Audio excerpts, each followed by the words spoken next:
জলপাইগুড়ির সদর ব্লকের খড়িয়া গ্রাম পঞ্চায়েত এলাকায় পানীয় জল, প্রধানমন্ত্রী আবাস যোজনার ঘর, রাস্তাঘাট এই পরিষেবাগুলো থেকে এলাকাবাসী বঞ্চিত। এমন অভিযোগ তুলে পঞ্চায়েত প্রধানের কাছে স্মারকলিপি প্রদান করে সিপিআইএম এর দলের কর্মী সমর্থকরা। এবার প্রধানমন্ত্রীর দেওয়া ঘর নিয়ে দুর্নীতির কথা স্বীকার করলেন পঞ্চায়েত প্রধান।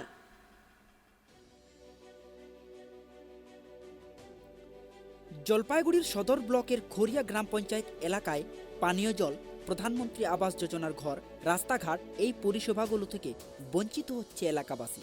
উল্লেখ্য, এই খড়িয়া অঞ্চলের এক বাসিন্দা বারবার আবেদন করেও ঘর না পেয়ে প্রকাশ্যে চোখের জল ফেলে একটি ঘর বানিয়ে দেওয়ার আবেদন করেছিলেন সংবাদ মাধ্যমের কাছে। এবার সেই খড়িয়া অঞ্চলের প্রধান কানন অধিকারী কার্যত মেনে নিলেন যে প্রধানমন্ত্রী আবাস যোজনা নিয়ে বেশ কিছু অনৈতিক কাজ হয়েছে। এ প্রসঙ্গে কানন দেবী বলেন, আমরা তো চেষ্টা করতেছি ঘরের জন্য, জলের জন্য, সব তো আমরা করতেছি। জলও তো চলে আসছে, আর ঘরের যা আসছে আমাদের একটু হয়েছে, একটু অসুবিধার জন্য ঘরের হয়ে গেছে, তার জন্য আমরা ব্যবস্থা নিচ্ছি, আমরা কমপ্লেনও করতেছি।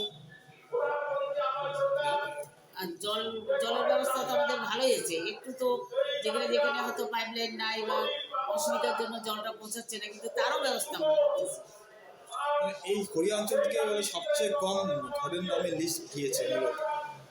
লিস্ট আমরা ঠিকই দিয়েছি, কিন্তু কোনো কারণবশত আর কি ঘরটা কম আসছে।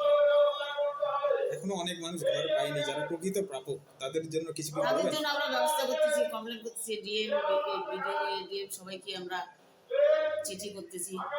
ঘর যারা অসহায় ব্যক্তি যারা পাচ্ছে না, একদম ঘর পাওয়ার যোগ্য, তাদের ব্যবস্থাও আমরা করার জন্য তাদের কাছে আমরা অনুরোধ করতেছি। অপরদিকে বিভিন্ন পরিষেবা থেকে বঞ্চিত এমন অভিযোগ করে আন্দোলনের পথে নামা সিপিআইএম দলের সদর দক্ষিণ পূর্ব এরিয়া কমিটির পক্ষে সুবীর রায় বলেন, পথবাতি নেই, পানীয় জল নেই, রাস্তাঘাট খারাপ থাকার কারণে দৈনন্দিন ঘটে চলেছে দুর্ঘটনা এবং প্রধানমন্ত্রী আবাস যোজনার সুফল যাতে প্রকৃত দুস্থ মানুষ দ্রুত পায়, তারই দাবিতে তাদের এই আন্দোলন বলে জানান সুবীর রায়। আজকে আমরা এখানে বিক্ষোভ করছি এই খড়িয়া অঞ্চলের মধ্যে যে প্রধানমন্ত্রী আবাস যোজনার যে সরকারি ঘর, এই সরকারি ঘর সঠিক প্রাপকদের না দিয়ে সরকারি দলের স্বজন পোষণ তাদের পক্ষ নিয়ে তালিকাভুক্ত করে তারা ঘর দেওয়ার চেষ্টা করছে। আমরা চাই, ভারতের সিপিএম পার্টি চায় যে সমস্ত গরিব মানুষকে ঘর দিয়ে সুস্থ তালিকা করে সকল প্রাপকদের ঘর দিতে হবে।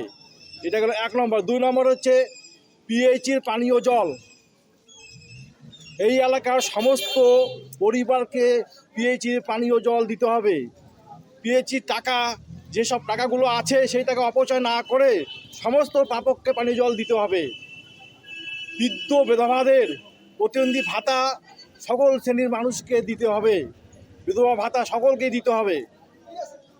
এই এলাকার বেহাল রাস্তাঘাট অবিলম্বে দ্রুত সংস্কার করতে হবে, দ্রুত কালভার্ট, ড্রেনের ব্যবস্থা করতে হবে। না তাহলে আমরা প্রধানের সাথে আলোচনা করব, পরবর্তী চিন্তা ভাবনার মধ্য দিয়ে আমরা পরবর্তী পদক্ষেপ নিব।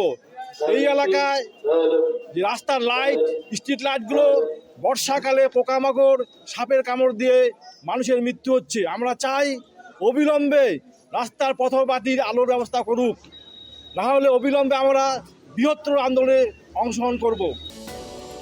অবশেষে দুর্নীতির কথা স্বীকার করে নিলেন পঞ্চায়েত প্রধান কানন অধিকারী এবং এ বিষয়ে তিনি ঊর্ধ্বতন কর্তৃপক্ষকেও জানিয়েছেন বলে জানিয়েছেন কানন দেবী। জলপাইগুড়ি থেকে সৌরজিৎদের রিপোর্ট, ট্রাইব টিভি।